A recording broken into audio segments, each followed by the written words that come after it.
죽느니 아주 멀어 버릴 것이라 시니라. 예. 자, 양이 죽어 나가죠. 비난이죠. 예. 근데 재미있는 건 양이 은 30이 팔렸다 그 얘기를 해요. 누구에게요? 그리스도에게, 하나님 얘기죠.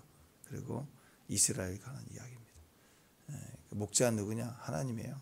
자기 목자를 버렸어요. 예. 그래서 그에게 순환이 임한다. 예수님의 순환을 상징하며 동시에 이스라엘에 임한 심판에 대한 이야기가 나오고 있습니다. 근데 여기에 하나님이 이 심판의 때에는 다 끌려가요. 죽은 자는 죽고, 그죠? 또 망하는 자는 망하게 하고, 또 서로 살을 먹는 데는 내버려 두고, 이거 버림당하는 것처럼 보이죠. 사실 우리가 예수님은 그랬죠. 유다가 예수를 팔았지만 재밌지 않습니까? 이름이 누구예요? 유다예요. 유다는 누구예요?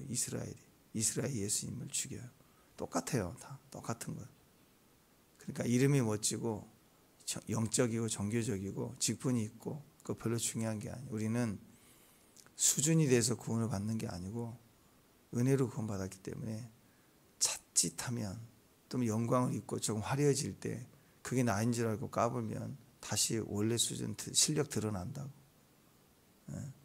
그러니까 엄밀히 얘기하면 우리는 우리 실력을 키워서 구원을 받은 게 아니고 뒤에 답지 보고 답을 달아서 합격한 사람들이에요. 답을 주셨어요 이미.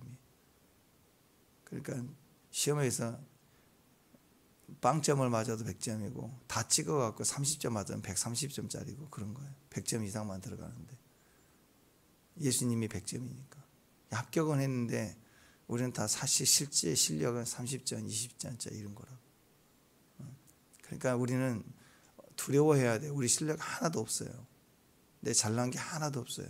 우리는 온통 상처투성이고 부족하고 어리석고 거울만 보면 한심하고 그게 정체가 드러나니까 나이가 들수록 얼굴이 철이 들잖아요. 철이 들수록 거울을 보면 쭈글쭈글해지는 거예요. 그게 우리 진짜 모습이라니까. 앞으로 더 막 주름, 그러니까 번데기 앞에 주름 잡지 말라고 그래요. 머리는 진실해지고 막 빠지고. 제가 김낙지 집사님 때문에 맨날 빠진다 말은 그렇게 하지만 다 나이 들면 빠져요. 소갈머리 쥐어머리였고 그게 전제가 막 냄새나고. 요즘 머리를 2번씩 감아요. 머리에서 머리 냄새 나는 것 같아 갑자기. 하여튼 인간이 그래요. 아주 징글징글해요. 징글징글. 그래서 우리 항상 누구를 봐야 되냐면 은혜를 봐야 되고, 우리가 주님 버리는 순간 끝나는 거예요. 우리 목자를 버리면 끝나는 거예요. 누가 나타나요? 더 센 놈이 나타나요. 세상이 지가 목자인 줄 알고 끌고 가요. 우리는 양이니까. 우리를 훈련시키고 견인하고 우리를 힘들게만 하는 것처럼 보이는 목자를 버리면 내가 살 것 같지만 더 악하고 세고 나를 죽이는 놈이 나타나서 우리를 끌고 온다고. 우리는 양이에요. 아무리 힘이 없어요. 양이 자연 그 상태에서 이길 힘이 있나요? 보세요. 양이 뭐 다리가 롱다리에서 기린처럼 점프가 되나요? 우리들끼리 롱다리, 숏다리 하지만 그거 웃기지 않나요? 우리끼리 다리가 길어 보인다고. 근데 외국 사람에 비하면 다리가 뭐 동양 사람도 숏다리지. 뿔이 있나 이빨이 있나, 말은 징글징글하게 안 듣고. 그게 인간의 모습이라고. 양이라고. 서로 싫어하고 미워하고 옆에서 더울까 봐, 겨울에 따뜻할까 봐 떨어져 자고 여름에 시원할까 봐 붙어 자고. 그 인간이 양털을 안 깎아주면요 양털이 무거워서 걷지를 못해서 그 자리에서 죽는데, 그래서 깎아줘야 됩니다. 그래서 그 영상 한 번씩 보세요. 안 깎아져서 발견된 양들 온 몸이 막 헐크처럼 큰데 걷지를 못해서 죽어가는 거예요. 양이 목자가 구출해서 약간 털을 깎아줘요. 또 털을 깎아주면 죽은 척 가만히 있잖아요. 또 반항도 안 하고. 그게 인간의 모습이라고. 근데 이런 배경에서 우리가 이런 환경까지 갈 때 우리가 할 수 있는 게 뭐냐면 여기 나와 있죠. 다시 목자를 향하여 우리가 돌아오는데 어떤 일이 벌어지느냐. 우리는 연약함이고 가련한 양. 11절에 보니까 내 말을 지키던 가련한 양들은 이것이 여호와의 말씀인 줄 안지라. 가련한 양, 불쌍한 양, 어리석은 양, 아주 연약하지만 하나님만 바라보는 긍휼을 입은 양은 하나님이시다. 안 돼요. 그러면 사는 거예요. 그러면 산대. 그러니까 우리 모습을 기억을 해야 됩니다. 오늘 말씀 분위기가 어둡지 않습니까? 예루살렘 성전을 지금 재건한, 이 겨우겨우 재건해서 너무너무 감사하죠. 근데 주님은 야, 이것도 무너진다, 다시 무너진다, 다시 무너진다. 실제로 그 디도스 정권이 AD 70년에 와가지고 완전히 박살내 버렸잖아요. 그렇죠? 다 회파해 버렸잖아요. 이렇게 제거해 보면 이렇게 세워놓으면 또 무너져요.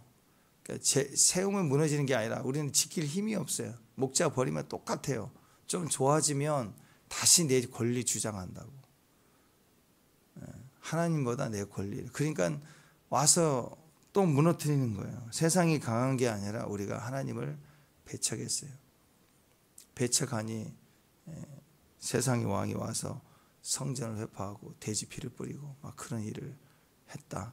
그러면 저놈들이 나쁜 놈이다가 아니라 우리가 버렸기 때문에 하나님을. 사울 왕에게 그 얘기했잖아요. 왕이 하나님의 말씀을 버렸으므로 하나님이 당신을 오늘 버려서 당신을 대신하는 왕에게 이 나라를 줬다. 그리고 어린 소년 다윗에게 가서 기름 부었잖아요. 우리가 하나님을 먼저 버렸기 때문이라. 이 모든 상황, 우리 눈앞에 있는 대적이 아니라. 에스더서서 우리가 그렇게 해석을 했죠. 에스더서에 이 하만이라는 존재가 아말렉 후예가 아주 이스라엘 전체를 말살을 다 죽여버리고 그의 돈을 뺏으려고 하잖아요. 이게 마지막 때 적그리스도의 출현과 같아요. 짐승이 표를 주고 매매 못하게 통제하고.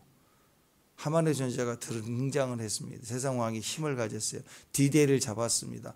유다인들 다 죽이고 그 금고를 뺏으려고 작정을 해서 날짜가 정해져 가는 거예요. 그럼 적그리스도의 출현, 그 놈이 나쁜 놈이다, 하만이 나쁜 놈이다가 아니죠. 왜 이 사건이 터졌느냐? 이제 고레스 왕제를 통해서 돌아가라 했더니 다 5%가 돌아가고, 아니 100%가 돌아가야죠. 근데 5%만 돌아가 안 가. 여기가 조사오냐 안 돌아간다고 이스라엘 향해서.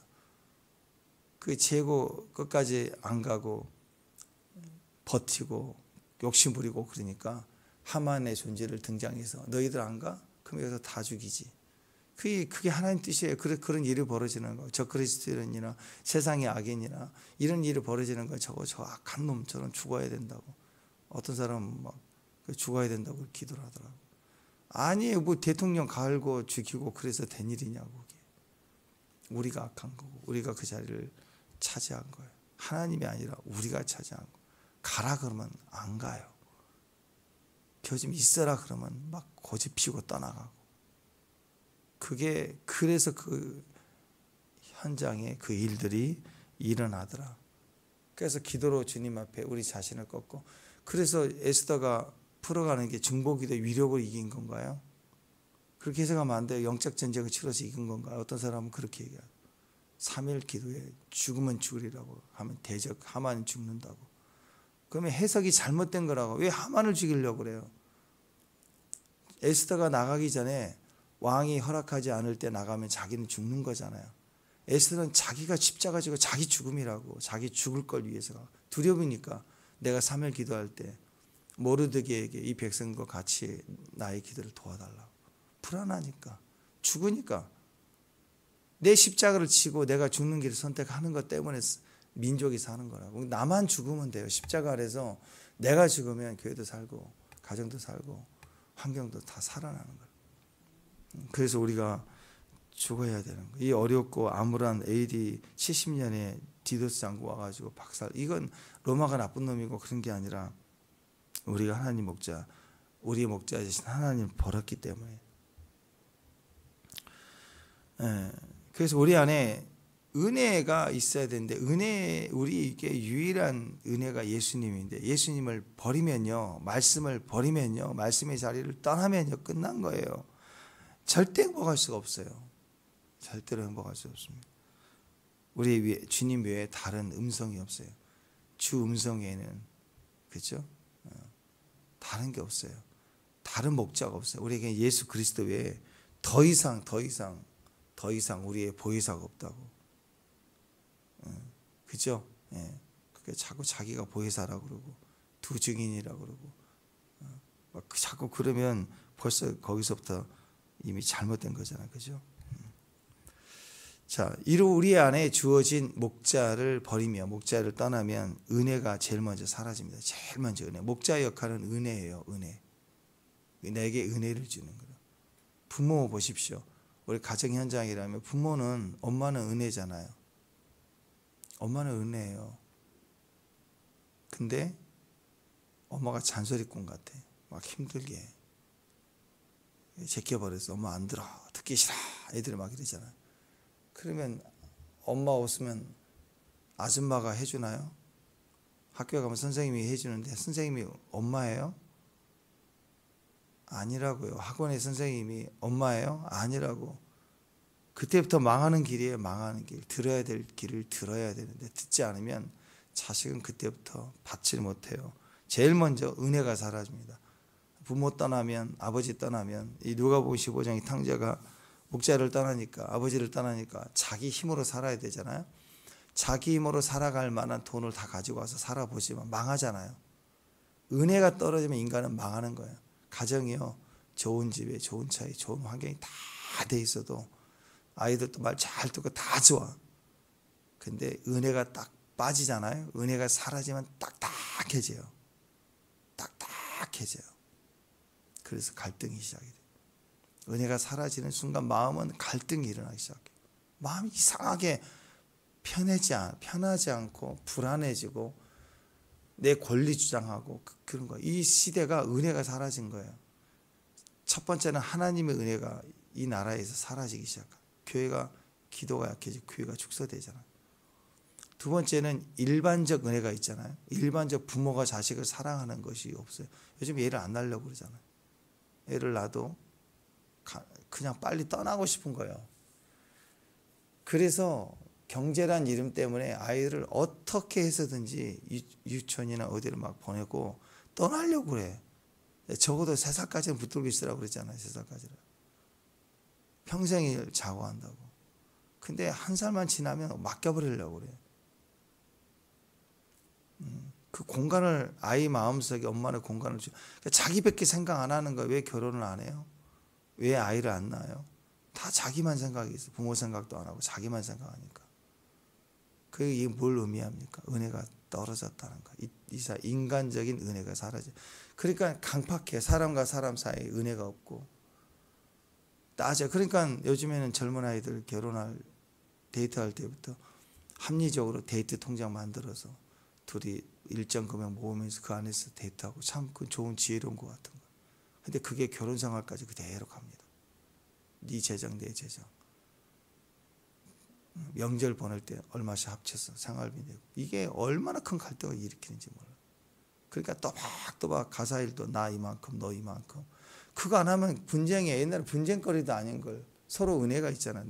내가 할 일인데도 남편이 힘들어 보이면 내가 좀 더 해주기도 하고 뭐 그러면서 하는 거 아니에요. 근데 그거 갖고 싸우는 거예요. 막 얼마 했니? 너는 했니? 안 했니? 냈니? 안 냈니? 이러니 얼마나 갈등이 심해지겠습니까? 그러니까 은혜가 가정에서 사라져요. 마땅히 받아야 될 일반적 은혜의 자리인 가정에서부터 은혜가 사라져요. 아이들은 뭘 받겠어요? 그러니까. 세상이 이렇게 가는 거예요. 목자가 사라지면, 부모가 사라지면 우리는 은혜가 떠나갑니다. 강팍해지는 거예요. 그래서 그 혜택이 우리 안에 오죠. 7절 한번 보십시오. 7절 시작. 내가 잡혀 죽을 양떼를 먹이니 참으로 가련한 양들이라. 내가 막대기 둘을 취하여 하나는 은총이라 하며 하나는 연합이라 하고 양떼를 먹일세. 목자는요, 양들은 목자 눈에 양들은 어떤 모습이냐면 잡혀 죽을 양떼예요. 그냥 목자 없으면 이건 벌판에 널려 있는 만나야. 그냥 주워 먹으면 돼. 너무너무 불쌍해 목자 없으면. 그래서 목자가 지팡이를 가지고 있는데 그 지팡이 하나는 은총이래요. 은혜. 목자의 특징은 은혜를 베푸는 거예요. 은총을. 두 번째는 연합을 해요. 목자가 있어야 연합이. 양떼가 모여요. 목자 없으면 양떼는 흩어져요. 대관령 양떼 목장 가보시면 알지만 양떼 목장 올라가면 그 넓은데 이게 울타리 해놨잖아요. 그러면 이렇게 따로따로 다 흩어져 있어요. 근데 목자가 와서 불러요. 이리 와라. 그러면 워르르 올라가. 관광객이 이리 와라. 그러면 딱 쳐다보네. 웃기네. 그러고 안 가. 새우깡제도 안 주더라고. 근데 그 울타리 조그만 집 있잖아요. 이렇게 눈에 보이게 관광객 위에서 이렇게 요 바운드리만 하나. 거기에 이제 양들이 있어. 거기다 이제 건초더미 3,000원짜리 준 거 있잖아요. 그거 주면 막 그거 먹으려고 달려들어. 멀리 있는 양들은 잘 안 보여요. 잘 안 보여서 손 들고 있는지 남자가 있는지 여자가 있는지 잘 몰라요. 목자인지 그냥 사람인지 몰라요. 근데 목소리만 들리면 멀리서도 자기 목자가 이리 와라 그러면 온다고. 휘바람만 불어도 온다고. 근데 진짜 자기 목자가 손 흔들어도 잘 몰라요. 양이 멀리 못 봐. 양이 그 앞에만 보인다. 똑똑하다고 생각해요. 나는 정확하거든. 난 짚고 넘어가거든. 근데 멀리 못 봐요. 낭떠러지인지 뭐지 모르고. 그래서 양들은 목자 음성 듣고 양떼들 발자취를 보고 따라가는 거예요. 가라 그러면 따라가는 거예요. 앞에 맹수가 있는지 낭떠러지가 있는지를 몰라요. 그게 양의 모습이고 우리의 모습입니다. 우리의 근본은 잡혀 죽을 양입니다. 세상에 두면 잡혀 죽어요. 웃겨 정말. 앞에서 고집을 피우고 똑똑한 척하고 옳다고 그러는데 제가 보기에는 웃겨요. 정말 세상에 가서 얻어 터질 밥이에요. 보니까. 여기서 우리끼리 똑똑하다고 하는 거 세상 나가보세요. 이길 수 욕이라도 할 수 있나요? 여러분? 할 수 있다고요? 아이고 세상 사람들 욕하는 거 비하면 욕도 못해. 여러분 겨우 해봐야 10원짜리 20원짜리지 뭐. 옛날에 그 얘기했죠. 제가 어떤 하나 목사님 시장 앞에 지나가는데 막 소리가 사람들이 몰려들고 막 큰 소리 치고 난리가 나는 뭐 싸움이 일어나가지고 봤더니 자기 교회 집사님이 어떤 분하고 그 옆에 상인하고 싸우는데 다 이겨먹는 거예요. 얼마나 힘이 센지. 근데 싸우다가 돌아보다가 자기 목사님을 본 거예요. 눈이 마주쳤어. 그 다음부터는 이 집사님이 한마디도 못해가고 100% 당하네. 그게 인간이라고. 다 이겨먹고 다 할 말 다 하면 그게 세상 사람이지 뭐. 주님 생각하면 꺾이는 거고 상황 생각하면 말 못하는 거고. 그러니까 제가 여러분 직장 가면 100% 당해요. 주님 때문에. 100% 억울하다고. 직장 가서도 세상 가서도 100% 이기면 여러분 예수 믿는 사람이 아니지. 우리는 어디 가나 억울하고 맨날 당하고 집에 와도요 힘들어요. 왜? 나만 맨날 희생해야 돼. 교회 와도 맨날 나만 해야 돼. 이게 인간이라고. 그래서 우리는 잡혀 죽을 양 같은 모습이 우리가 죄인이란 뜻입니다. 근데 하나님이 계시면 막대기 둘이 딱 있대요. 성전의 기둥 같은 거예요. 하나는 은총이고 하나는 연합이다. 목자가 있으면요 연합이 일어납니다. 모여들어요. 목자가 있으면 은총이 있어요. 목자가 기름을 부어서 양이 양털 사이에 이 벼룩이 들어가면 이 코파리 같은 거 징글징글해요. 이 코파리가 양의 그 개처럼 이 코 위에 여기에 찐득찐득한 게 있거든요. 여기다 알을 낳아. 그러면 얘가 또 안에 파고 들어가서 또 알을 까고 난다고 그러면 막 하고 막 이거 어떻게 가려워가지고 잠을 못 자요. 또 양 털 사이로 이렇게 벼룩 같은 게 들어가면 근질근질하면 뭐 양이 오케이 이래가지고 긁어요 이렇게 양이 쇼다리가 이렇게 해서 긁나요? 기다려봐. 그래서 뒤에 있는 양이 와가지고 발을 쫙 내밀어서 탁탁탁 해서 긁어주긴 하나요? 원숭이는 그렇더만 원숭이 뒤에서 벼룩을 뽑아서 잡아주기 먹기라도 하던데 양이 그렇게 하나요? 안 한다고. 양은 목자 없으면 잠도 못 자요. 힘들다고. 그걸 기름을 부어서 불빛을 이렇게 비치면 벼룩들이 이렇게 막 몰려 잡아가지고 대가리를 딱 잡아가지고 꼼짝 못하게 해가지고 후레쉬를 비치면 이렇게 벌레들이 나온다고, 얼굴 쪽으로. 그럼 거기다 기름을 확 부어버려. 그럼 미끈미끈해서 빠지는 거야. 그러면 잠 잘 자요.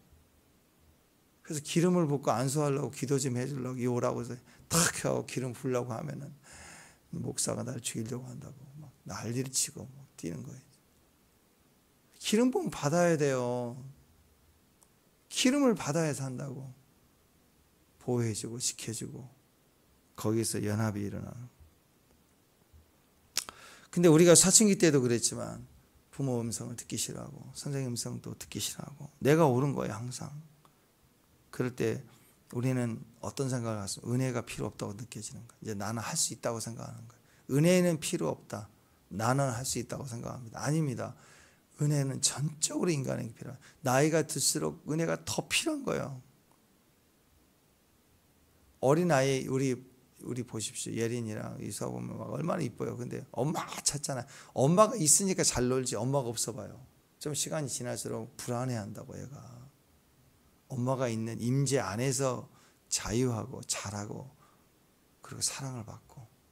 아이들에게 제일 필요한 게 뭘까요? 사랑 아니에요? 은혜와 사랑 아니에요? 그죠? 오늘 여기서는 은혜와 연합, 은총과 연합이 필요하다 우리에게는. 맞아요. 그럼 나이 들면 나이 들수록 우리는 더 사랑을 받아야 돼요. 나이 들수록. 그러니까 옆에 있는 분들 볼수록 너무 불쌍한 눈으로 보고 사랑해 줘야 돼요. 은혜를 베풀어 줘야 돼요. 그 요즘에는 고객님한테 고객님 사랑합니다. 그 멘트만 봐도 위로를 받는다고 그러잖아요. 이 시대가. 가까이 챙겨야 되고 나이가 들수록 더 전화하고 나이가 들수록 더 존중해주고 배려해주고 그게 필요해요. 여기 우리 교회 옆에 여기 할머니들 우리 할아버지 가끔씩 앉아 계시고 더워서 좀 덜 하시는데 지나가다 인사만 해도요 너무 고마워요.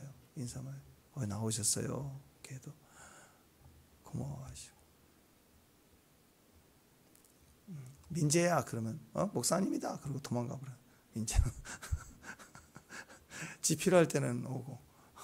아이들은 그래요. 시우야 누구야 그러면 씩 하고 그냥 자기가 원하는 것만 없고. 어르신들은요 몰라도 인사만 해도 고마워하고 받아준다.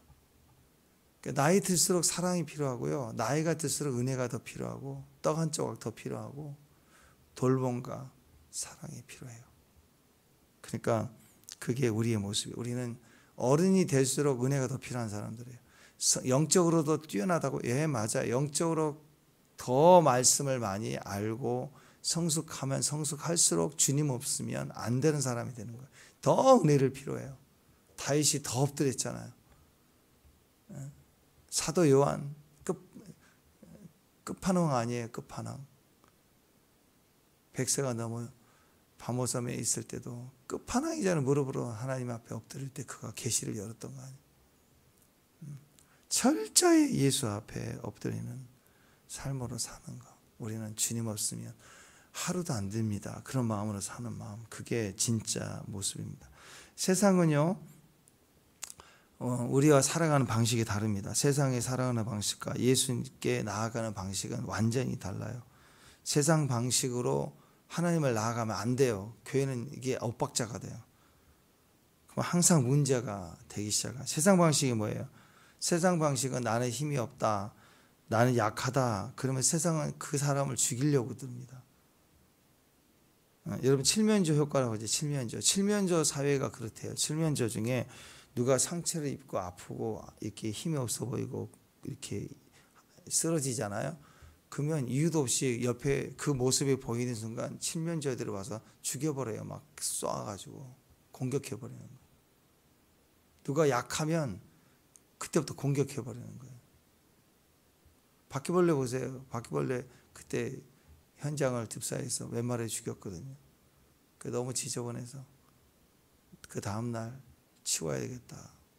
그래가지고 아침에 늦다 갔더니 지들이 다 잡아먹어버려요.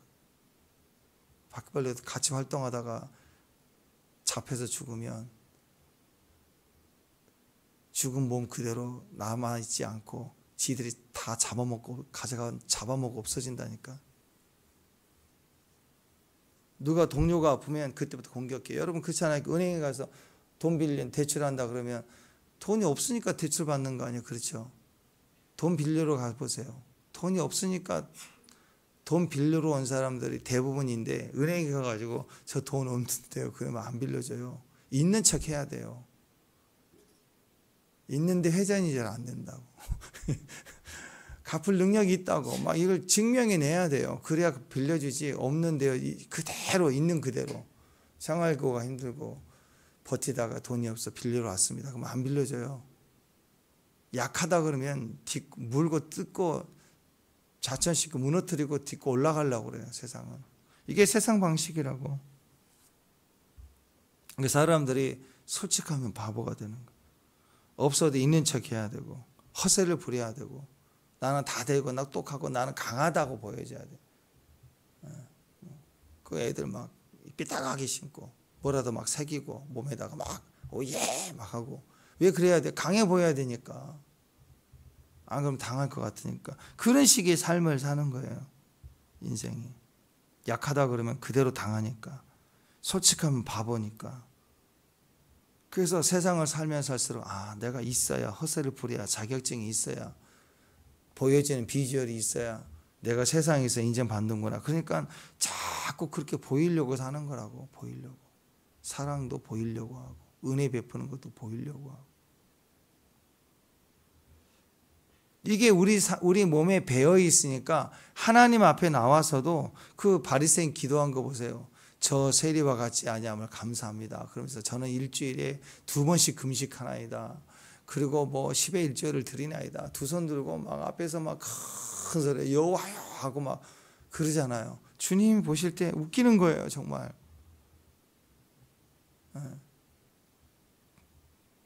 그게 아니죠. 그때 그 세리는 어떻게 기도했습니까?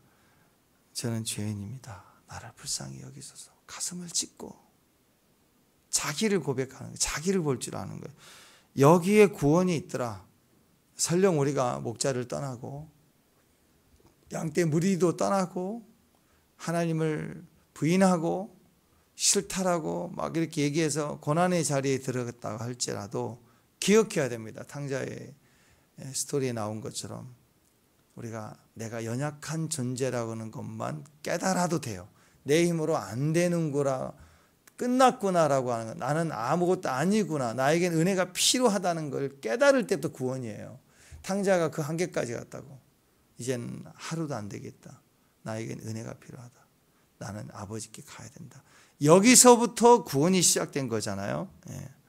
그래서 은혜를 얻게 됩니다. 여러분, 내가 연약하다는 거 알아야 돼요. 부족하다는 걸 알아야 돼요. 우리는 절대적으로 예수가 필요하다는 걸 알아요. 나는 불쌍한 존재라는 거.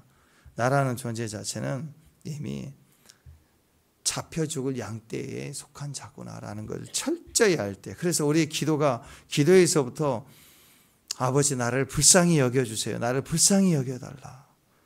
저에게 필요한 건 아버지의 은혜밖에 없습니다. 은혜를 주세요.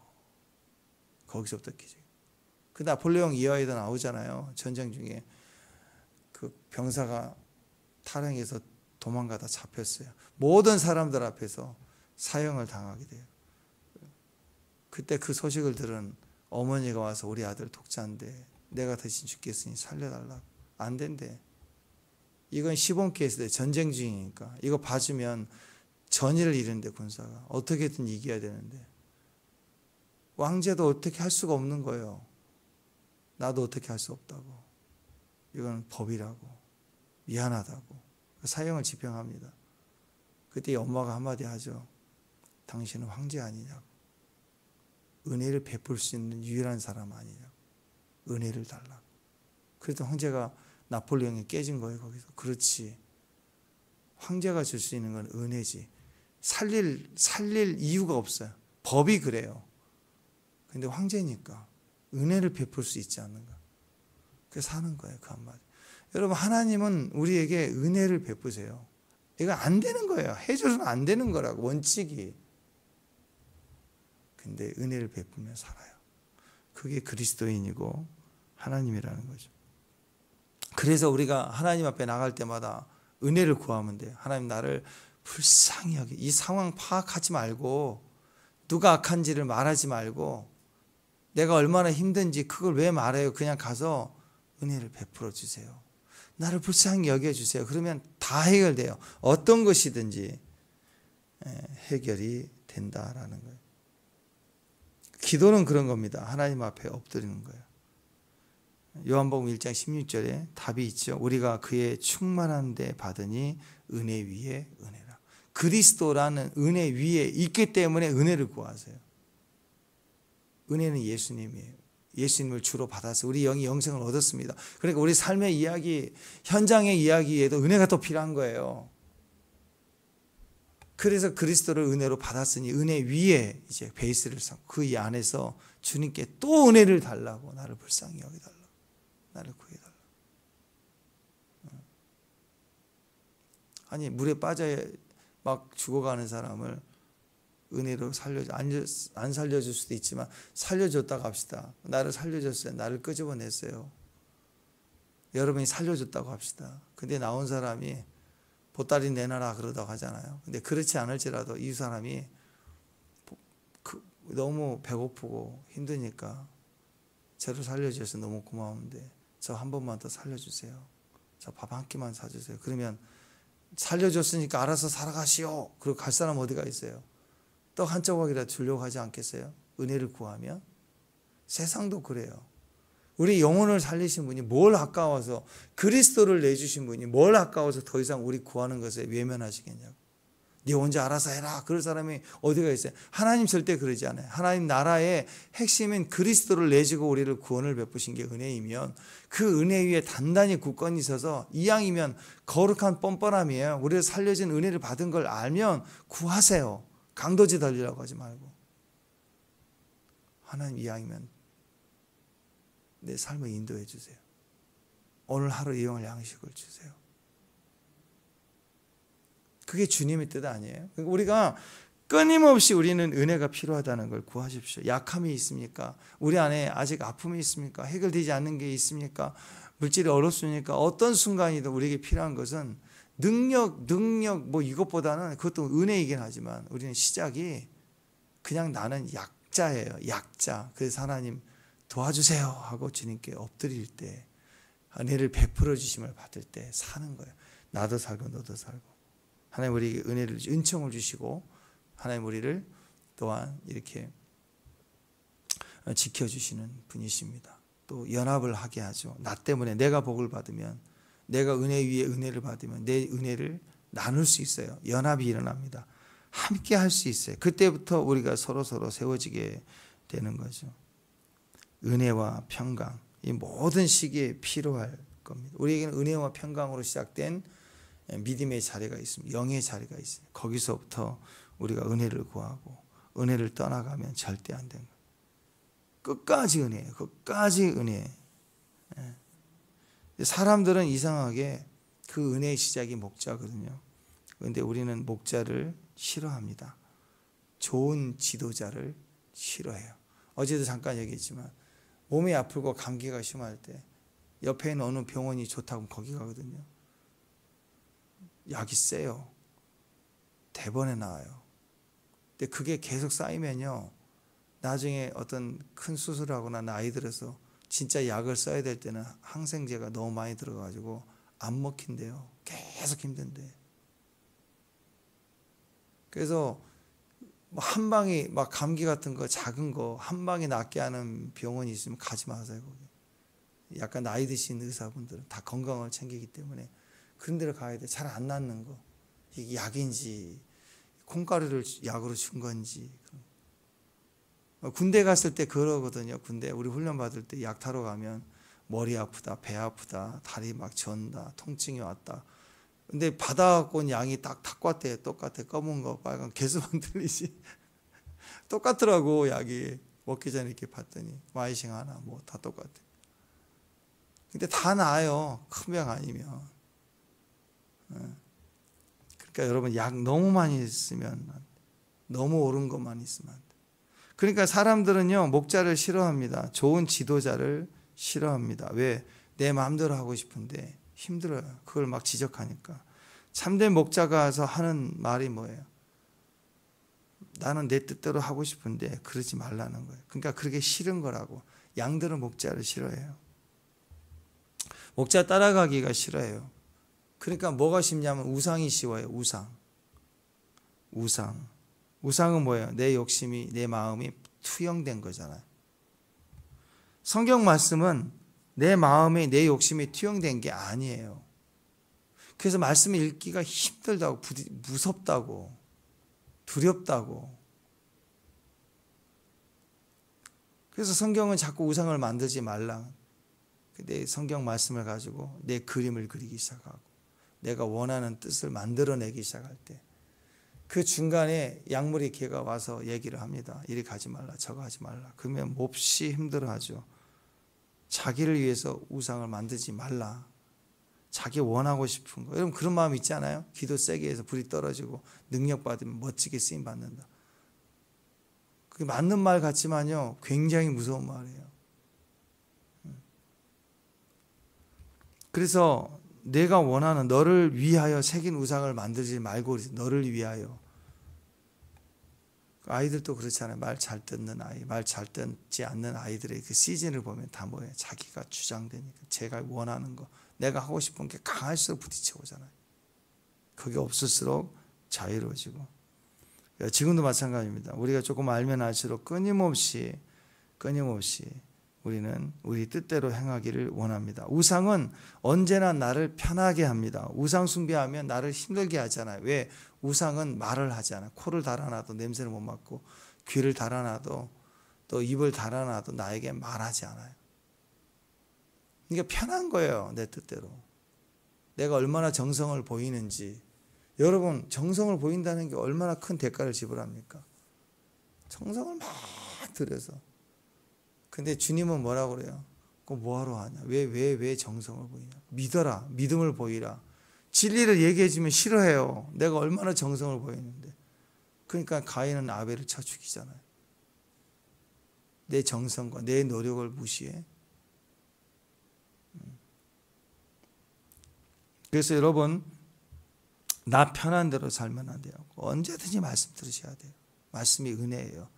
말씀을 따라 살아야 돼요. 말씀을 오늘도 묵상해야 돼요.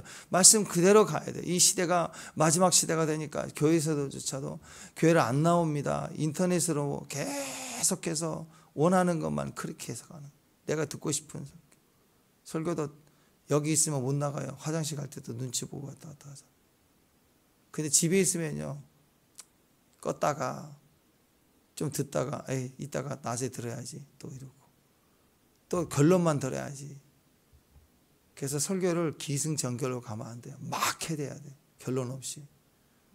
처음부터 끝까지 결론 없이 막 한두 시간 해놔야 된다고. 끝까지 결론 듣다가 못 찾아 결론을. 그렇게 가야 돼. 왜냐하면 뒤에만 살짝 듣거든.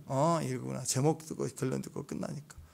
평균 스킵 시청 시간이 1분이 안 된대. 1분이 대형교회가 어디고 다 설교가. 쇼츠인 줄 알고 40분 설교를 다 듣지 않는데요. 다 스킵해버린대요. 그러니까 최소한이에요. 인터넷은 최소한 어쩔 수 없는 상황. 그러니까 내가 설교도 선택하고 듣기 싫으면 넘겨버리고 꺼버리고 딴 데 듣고 다른 교회 설교 듣고 이렇게 한다고 자꾸 다 그게 어디서 나오는 거예요? 목자 두기를 싫어하는 오늘 이스라엘 멸망이 다시 멸망의 이유가 되는 거예요. 그래서 여러분 은 30이라고 얘기하죠. 은 30은 뭐예요? 노예 한 사람 가격이거든요. 예수님 은 30에 팔렸죠. 팔아버렸어요. 여러분 예수님이 얼마짜리예요? 여러분에게. 우리에게서 예수님이 은 30짜리로 취급하는 사람이 있고 내 모든 것을 주고라도 살 수 없는 분. 그래서 옥합을 깨트린 여인은 그렇게 해서 자기 인생을 갈아 넣었어요. 전부를 깨트려서 주님을 섬기는 것. 근데 유다는 은 30으로 취급합니다. 지금도 마찬가지예요. 너 이거 은 30이 뭔지 아세요? 의미가? 이거 먹고 떨어져라. 내가 이 노예 살 거야. 노예는 누구예요? 내 마음대로 할 수 있는 거예요. 내 노예를 살 때 주인에게 은 30 주고 너 이거 먹고 떨어져라는 거예요. 이게 팔렸다는 뜻인 거예요. 우리가 자식을 얻을 때 그렇게 하나요? 자식을 은 30에 파나요? 전부죠. 그렇죠? 자식은. 그러니까 사랑이라고. 그래서 지금 교회 와서 하나님의 말씀을 은 30으로 취급하면 안 돼요. 오늘 내가 불편한 말씀 은 30 먹고 떨어지라고. 듣기 싫어하고. 예수를 여전히 우리가 종부리듯 내 원하는 대로 이제 내가 노예를 시키는 대로 하는 종으로 부리고 싶은 거 인간이. 그게 우상이거든요. 그러니까 나는 솔직히 그런 생각을 합니다. 이 부처가 살아있다면, 만약에 부처가 진짜 신이고 살아있다면 부처가 제일 불쌍한 놈이라고 생각해요. 왜냐하면 사람들은, 수많은 사람들이 자기를 숭배한다고 와서 막 섬기고 뭘 던져주고 막 하지만 숭배하는 게 아니라고. 자기 욕심을 위해서 넌 뛰어야 돼. 자판기만큼. 그 존경할 듯 하지만 자기 욕심을 위해서 구하고 있다면 그 신은 얼마나 불쌍할까요? 나를 존중하지 않는데, 부모를 존중하지 않는데, 다른 사람들 눈에 효도하는 자녀라는 걸 나타내려고 효도를 막 크게 한다면, 그걸 실제로 아는 부모라면 얼마나 마음이 아플까. 그래서 하나님은 절대로 은 30짜리가 아닙니다. 돈 얼마 주고 퉁칩시다가 아니에요. 절대 그럴 수 있는 분이 아니에요. 하나님은 우리 모든 것이 돼. 전부인 거예요. 그것이 은혜이죠. 은혜. 진짜 은혜의 가치를 알아야 돼요. 우리 옆에 있는 사람들 볼 때마다 전부인 것처럼 존중해 주십시오. 옆에 있는 우리 교인들 서로. 그렇잖아요. 가족도 멀리 떨어져 있어 1년에 몇 번 못 보는데 우리는 매일 아침마다 이렇게 보잖아요. 그죠? 자주 보잖아요. 너무 감사하잖아요. 이렇게 쭈글쭈글한 얼굴도 봐주고. 나도 내 얼굴 거울 보기 싫은데 봐주잖아요. 아침마다 새벽부터 기도해 주잖아요. 축복해 주잖아요. 너무 감사하지 않습니까? 우리 주변에 있는 분들 얼마나 감사한지 몰라요. 오늘 예수님이 우리에게 그 가치가 됩니다. 전부의 가치가 되세요. 은 30으로 퉁치지 마세요. 말씀 한 절 한 절이 우리에게는 전부인 거예요. 그게 은혜입니다. 은혜를 절대로 놓치지 말아요. 그 은혜를 따라 사는 저와 여러분 되셨으면 좋겠습니다. 끝까지 그 사랑으로 인을 친 마음으로 주님 섬기며 승리하는 저 여러분 되십시다. 기도하겠습니다. 하나님, 우리 안에 은혜로 듣게 하심을 감사합니다. 목자의 자리에 세상에 우리에게 많은 그리스도를 우리 가까이 음성으로 들려주셔서 듣게 하셔서 은 30 종으로 살 수밖에 없는, 팔려가는 그런 양떼의 모습인 우리가 긍휼을 입어서 하나님이 세상을 주고도 우리를 값주고 사실 만큼 세상이 전부라고 우리를 선택하심처럼 이제 우리도 예수님 우리의 전부가 되심을 고백하고 사는 거룩한 종들 될 수 있도록 그 값을 갚으며 은혜의 축복 안에 거하는 귀한 종들 되게 하옵소서. 예수님 이름으로 기도합니다.